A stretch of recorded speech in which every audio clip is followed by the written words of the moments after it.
কোথায়? এই বট গাছটা আমার রাস্তা দিয়ে নিয়ে এসেছিলাম, খুব শখের বট গাছটা।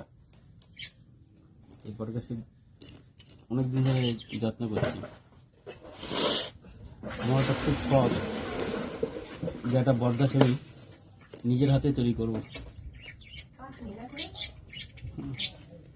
ঝাঁকড়া করে, সুন্দর করে। আজকে কাজ নেই, আর আমি বাইরে আড্ডা মারতে যাই না, আড্ডা মারি না।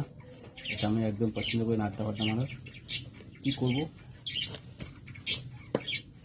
ওখানে সময় কাটানোর জন্য কিছু তো দরকার, তাই করি।